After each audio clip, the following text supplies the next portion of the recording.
Ok, fraților, deci e nebunie în momentul de față pentru că avem o veste bună. Vestea bună este că pe internet a fost licuit, deci practic Microsoft a licuit un build de Windows 11, buildul 21.996, care practic este buildul Cobalt. Acest nume de cod nou, dacă îmi zici despre Sun Valley, că e un fel de Windows 10 21H2 care se va combina cu Windows 10X, e bine, chiar asta s-a și întâmplat. Acest build Cobalt este de fapt o combinație dintre 10X și Sun Valley. Pentru că s-a renunțat la ideea de 10X. Deci sunt foarte emoționat să rulez mașina virtuală încă de dimineață, tot aștept acest moment.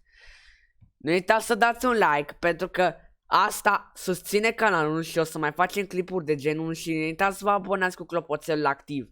Pentru că dacă faceți asta, vă urez tot respectul.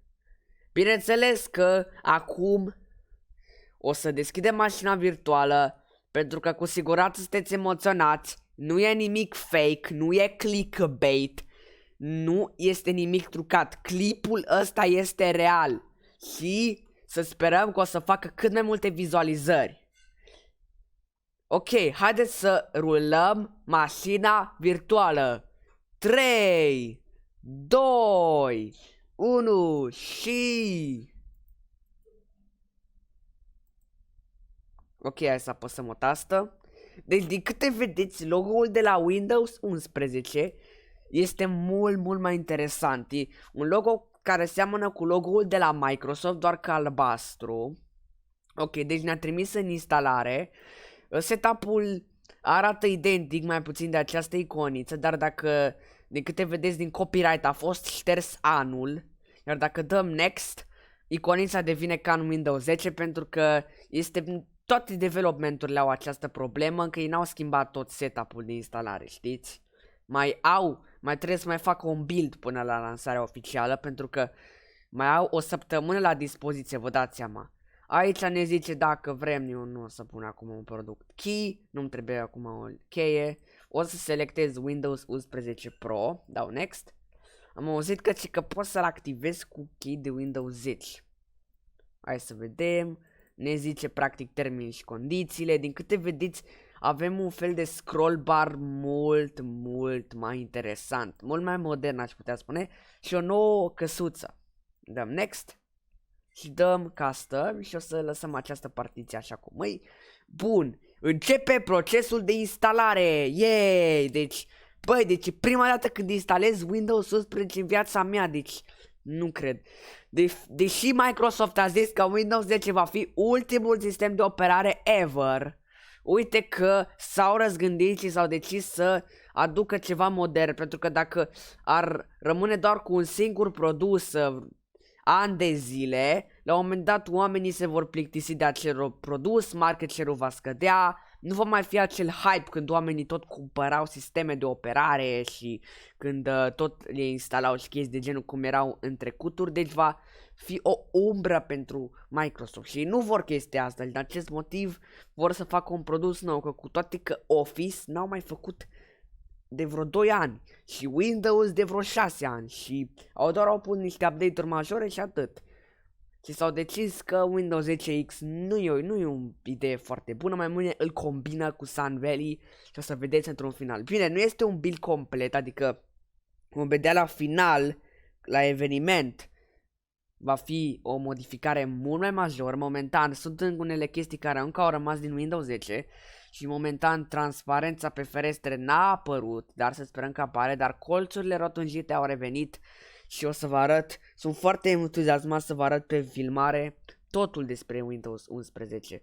Deci ăsta nu e un Windows fake, e efectiv confirmat, deci deja s-a confirmat, însă oricum nu ne putem bucura așa tare pentru că la eveniment a trebuit să ne bucurăm foarte tare, pentru că evenimentul o să aducă și mai multe funcții noi. Din câte vedeți, instalarea este 81%, s-au schimbat și o parte din sunete și startup sound-ul s-a schimbat. O să vedeți imediat. Deci, practic, instalarea seamănă foarte identic cu Windows 10, dar în out-of-box experience va fi diferit. Practic, în OOBE sau în out-of-box experience nu va mai fi la fel, va fi diferit total de Windows 10, mai mult asemănător cu 10X. O să vă arăt imediat, dar nici nu prea seamănă cu Windows 10X. E un fel de modificare așa de design. Dar arată mult mai bine, arată mai mod, așa mai interesant, nu cum era Windows 10. Windows 10 era prea metro, sincer. Windows 10 e prea metro și asta îl face mai ciudat un pic, dar Windows 11 are o interfață mult mai modernă.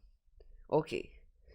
Și să sperăm că în următorul update major pentru acest sistem de operare care va apărea în curând și când îl vor lansa pe 24 iunie, să schimbe toate iconițele, că încă o parte din iconițele din 90 și din 80 încă mai există. Încă mai sunt iconițe de la Windows 3.1 la 95, poate chiar 98 sau 2000. Încă mai sunt iconițe și din XP, vă dați seama.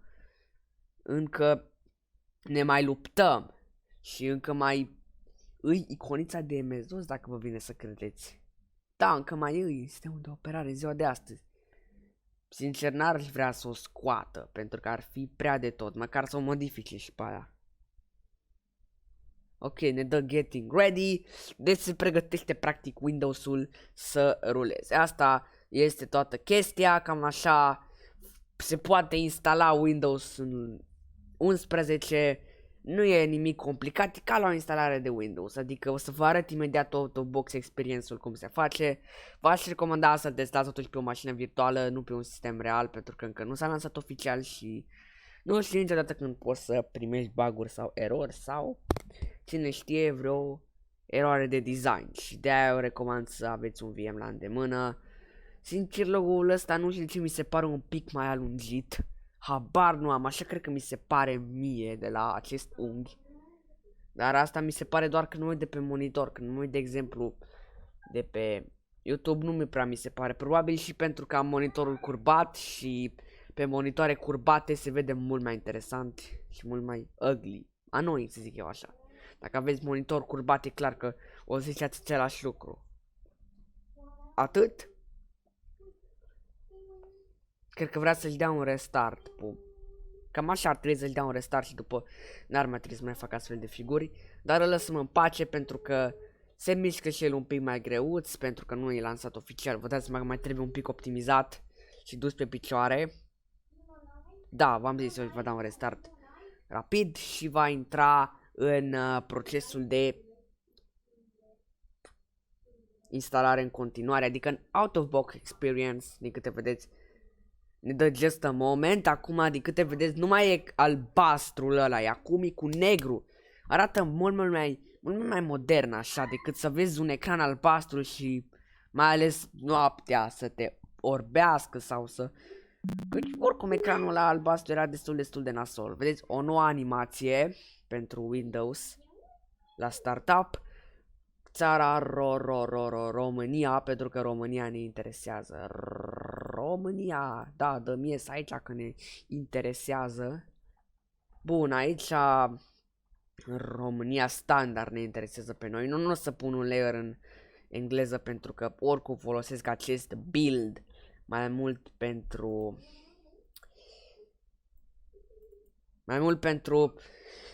să-l testăm, adică gen, nu o să-l punem pe sistemul real, e un VM până la urmă. Ok, deci ne caută după actualizări, îl lăsăm să-și facă totul pentru ca să putem să continuăm. Deci din câte vedeți avem aici jos niște iconițe noi, de exemplu, pentru tastatură, input indicator sau ce arată acolo. Avem tabul de accesibilitate și tabul de volum.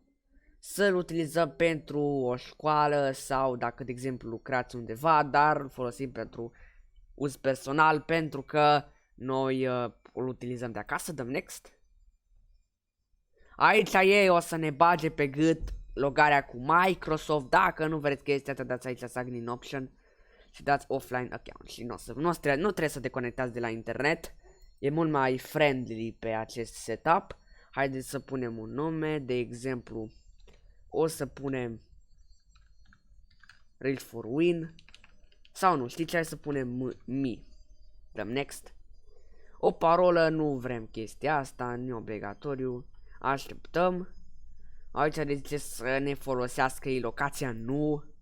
Nu. Record only, ca la Windows 10, nu, accept, nu, no. Și da, e foarte, foarte interesant. Că dacă are niște animații gen Windows 10 nu a avut niciodată aceste animații. Era prea umbrit OBA-ul, era foarte, foarte, foarte vast în comparație cu cel din Windows 11. Deci în The Getting Things Ready For You ăsta nu prea diferă până în acest punct. Din câte vedeți, numai acel albastru oribil ca în Windows 10. Îi un fel de design, așa, cu un fel de mov sau albastru care se tot mișcă și face un efect foarte interesant. Din ăsta este cel mai tare lucru pe care îl văd în această instalare. Deci, efectiv, setup-ul de instalare nu ne mai înșală deloc. E un setup printre cele mai bune setup-uri de instalare de toată istoria Windows-ului. Deci nu există un setup de instalare mai bun decât ăsta. Vă zic de pe acum. Nici măcar instalatorul de la Windows 7 nu era așa de bun ca ăsta. Uite ce efecte au făcut ei. Au făcut multă treabă pentru efectele alea. Ok. Deci gen Segoia UI variable. Ok. Deci zice să păstrăm calculatorul pornit, să nu îl decuplăm de la curent sau să facem ceva. Sau de exemplu dacă se ia curentul papa Windows, almost there. Și v-am zis-o, arată ca în Windows 10X start meniul. V-am spus eu că o să fie o combinație între Windows 10X. V-am zis eu. Și are un fel de animație pe care n-am mai întâlnit în viața noastră, o animație de start menu încă de la minunatul Windows 7 și a fost scoasă în Windows 8. De ce?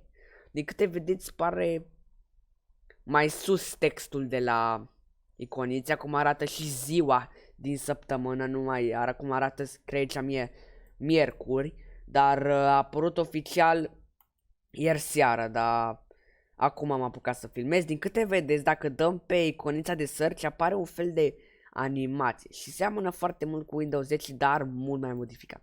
Avem și Cortana, avem puțin cu desktop-ul și avem și animații, văd că au lucrat la ele. Avem Explorer-ul, din câte vedeți, nu știu de ce nu arată colțurile rotunjite. O să încerc să instalez driverless dacă apar acele colțuri rotunjite. Deci o să dau o să intru aici să bag VMware Tools, ca să văd eu dacă pot în acest fel să instalez driverul. Am văzut că la Enderman nu a instalat cum trebuie driverul, sau după ce a instalat driverul, nu știu exact. I-a apărut taskbar-ul în aero, deci asta e semn că o să se întoarcă transparența. Avem acest News and Interest, care văd că este extrem de transparent dacă nu ai niciun driver instalat. Deci haideți să instalăm. Deci probabil o să se întoarcă și aero-ul, dar până nu instalez driverele, colțurile rotunjite văd că nu apar. Haideți să instalăm driverul, să vedem dacă colțurile rotunjite vor reveni. Până atunci, hai să schimbăm și rezoluția acestui sistem de operare. Să luăm, este pe 768. Bă, s-a auzit sunetul de la... Ați auzit ceva? Bă, what? Bă, și mie mi-a apărut bugul ăla, gen, un fel de taskbar aero. Deci asta e semn că tema aero va reveni. De așa să-mi pun aici. Bă, deci, e un bug foarte interesant pentru că poți să vezi, adică poți să vezi acel efect aero, un fel de transparență apare. Deci, probabil o să vină și la ferestre. Deci, asta e un semn că transparența se întoarce. Și dacă dăm aici ar trebui să ne dea, încă nu dă, dar trebuie să schimbăm rezoluția. 1920 pe 1080. Ok, s-a blocat pentru câteva secunde. Keep changes. Și haideți să dăm aici și să dăm și un restart. Să vedem dacă după acest restart se va întâmpla ceva. Nu restarting nu s-a schimbat. Tot ca în Windows 10.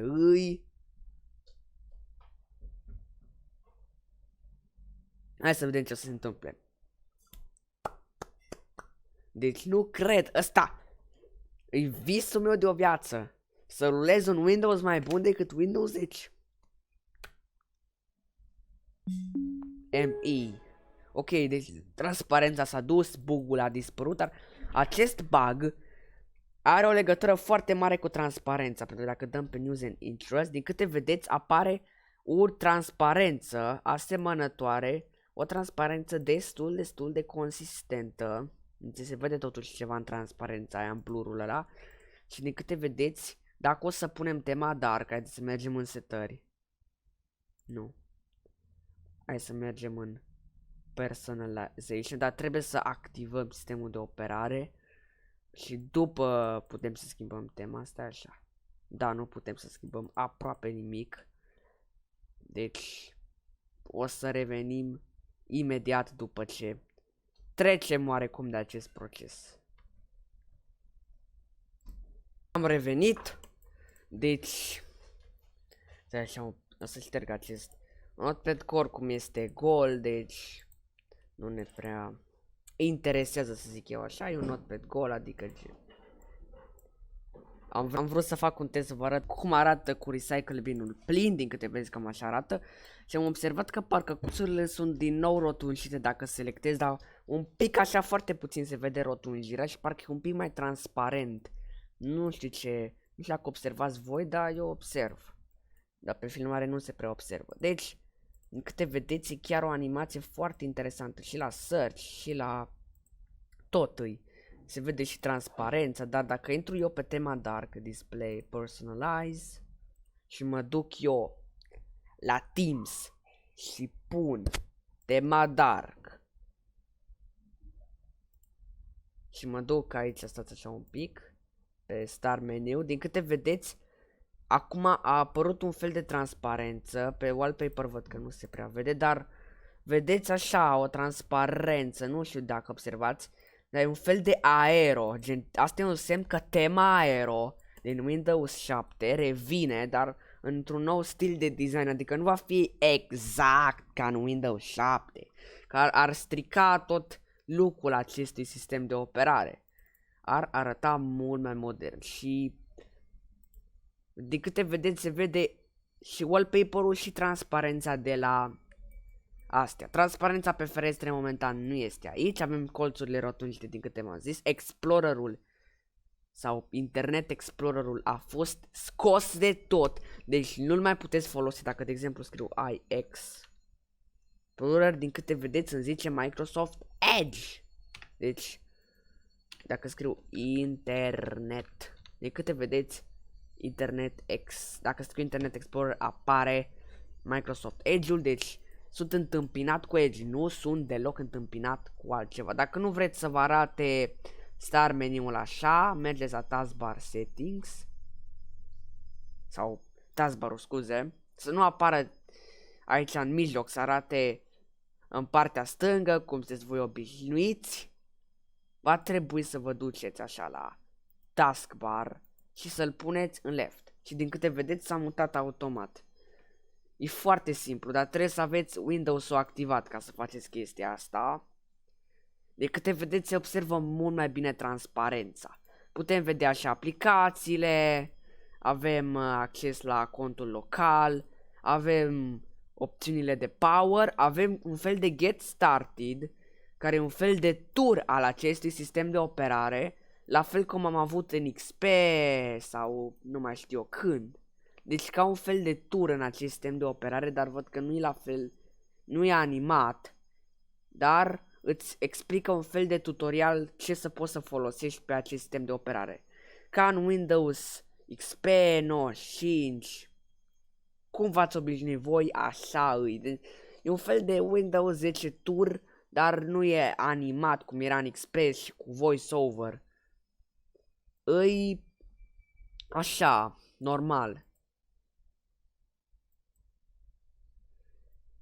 Și practic îți dă ca un fel de tutorial. Parcă știu că era și la alte sisteme de operare gen mai vechi de XP, 95, 98, nu mai știu, da? Parcă în Windows 7 nu mai exista chestia asta. Dar a fost scoasă în Windows 7, de fapt chiar în Vista a fost scos, dar în XP nu era un meniu neapărat de welcome care apare, la fel ca în Windows 10. Nu apărea de la început, ci de-abia acum apare. Ce să vedem? Ce mai putem să mai facem aici? Deci, văd că s-a schimbat și acest meniu de aici, dar o chestie interesantă, deci avem și un rollout, dacă facem așa intrăm în toate opțiunile, avem și Microsoft Store-ul, enabled by default, sau activat implicit, ca în Windows 10, deci de câte vedeți, iconițele sunt acelea din Sun Valley. Deci v-am arătat Explorer-ul ăsta cred că de vreo 200 de ori, deci nu cred că trebuie să vi-l mai arăt, dar iconița asta s-a schimbat acum fiind iconița de Windows 11. Dar NT kernel-ul nu s-a schimbat, dacă o să intru, de exemplu, să vă arăt, NT kernel-ul nu cred că s-a schimbat. Dar o chestie interesantă este vorba despre terminal. Terminalul văd că acum are și taburile în tema Dark. Putem să comutăm dintre CMD și ăsta, putem avea și Azure, dacă vă interesează Azure, setări. Ok, deci nu merge. Trebuie să rezolve această problemă rapid. Hai să oprim taburile, dar pe Windows 10 o să vă arăt cum e pe Windows 10 Sun Valley, cum arată acest meniu. Îl vedeți aici la setările, nu cred că trebuie să vi le zic de o grămadă de ori dacă n-ați vizionat videoclipul de aici. Bun, ce mai avem nou? Calendarul s-a schimbat foarte puțin, doar culoarea acum este mai albăstruie aici din câte vedeți și fontul de la oră s-a schimbat. Asta e un semn că se va schimba și mai mult această aplicație. Avem notificările care au devenit rotunjite și sincer chiar s-a schimbat acest meniu pentru că vedeți că e mult mai rotunjit față de Windows 10. Avem niște bloatware precum Photoshop-ul, Netflix, Xbox, Pixar, de ce l-am mai instalat pe Photoshop? Uninstall direct. Deci bloatware, dar în următoarea versiune nu cred că o să se instaleze bloatware sau chestii de genul. De ce trebuia să mai instalez? Să închid procesul de instalare, că pot să mănânce memorie degeaba și nu vreau chestia asta. X. Bun.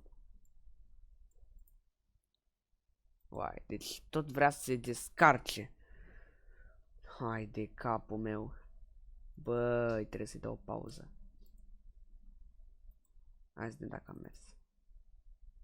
Oh, și cred că o să se descarce. Hai de cap. Ok. Pause all. Cancel installation. Oi. Deci nu știu de ce tot vrea să, nu știu de ce nu poți să oprești instalarea. E un bug, trebuie să-l rezolve neapărat. Avem notepad-ul și paint-ul care și-au schimbat iconițele, dar bineînțeles că designul arată cam la fel, dar iconița s-a schimbat. Că notepad-ul nu s-a mai schimbat încă de la început din nu știu ce Windows. Știu de ce dau prostere cu să-l instaleze. Ok, avem și Twitter, un alt bloatware, tips. Ăsta e coming soon. Deci încă mai au de lucru la această aplicație. Avem OneDrive, Welcome to Windows, ce mai avem?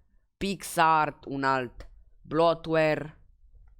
Bineînțeles că acești bloatware nu sunt instalate, adică nu o să vă ocupe memoria și nu o să consume resurse pentru că nu sunt instalate. Ăsta e un semn bun pentru că nu o să mai... poți să-ți poți instala toate aplicațiile de care ai nevoie pentru folosire. Nu o să te o bage pe gât să te oblige să folosești un anumit serviciu dacă tu nu vrei să folosești. Asta cu device usage este nouă. Poți să alegi din chestia asta, dar o chestie interesantă pe care vreau să o vedeți și voi. Uitați. Acum e mult mai... într-un fel mai blurată acest meniu în care poți să selectezi unde vrei să fie pusă acea fereastră. Deci cât de vezi e mult mai blurată acea meniu și acum este și mai rotunjit. Foarte tare. Deci sunt foarte entuziasmat cum pot ei să schimbe atât de multe lucruri. De câte vedeți, dacă dăm click dreapta pe taskbar, singurul lucru care apare este taskbar setting. Dacă ne ducem aici, putem crea foldere, shortcut-uri, chestii. S-au schimbat iconițe. Haideți să vă arăt și sunetele Windows, pentru că chestia asta cu siguranță vă interesează. Să scădem un pic volumul. Hai să-l mărim un pic să auziți și voi sunetele. Sounds. O să vi le dau pe aici pe toate. Asteric, hai să vedeți.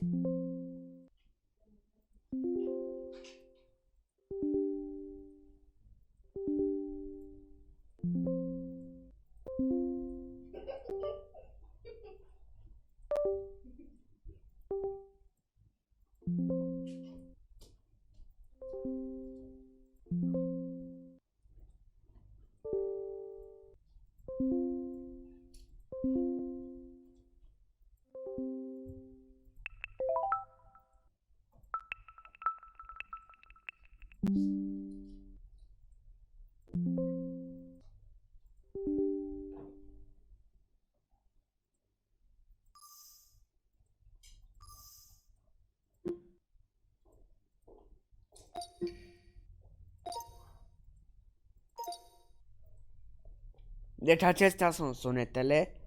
Ok. Dacă dăm about, din câte vedeți apare Windows 11 Pro Dev. Dacă intrăm aici, să intrăm în WinVer. Avem și graphic settings direct de aici. Foarte interesant, putem afla și câte nucleare procesorul nostru. Haideți să vă arăt. Task Managerul nu s-a prea schimbat, mai mult iconițe s-a schimbat. Tot la fel a rămas, doar săgeata asta de jos s-a modificat. În rest tot designul din Windows 10 a rămas oricum. Dar asta nu e neapărat o problemă. Dacă intrăm aici și scriem, stai, dar mai avem run. Uitați, acum ca să intrați în Task Manager trebuie să dați click dreapta pe butonul de start, run și, de exemplu, scriem WinVer. De câte vedeți este Windows 11, fontul văd că e un pic mai bold acum, mai îngroșat. Avem version dev, așa, frumos, așa cum trebuie. Bun, fraților, deci cam asta îi minunatul nostru Windows 11, să zic eu așa. Deci e real și văd că și iconița de la Windows Defender s-a modificat. Nu uitați să dați un like, să vă abonați, pentru că trebuie să vadă și prietenii voștri acest video și să aveți o zi bună. Pa!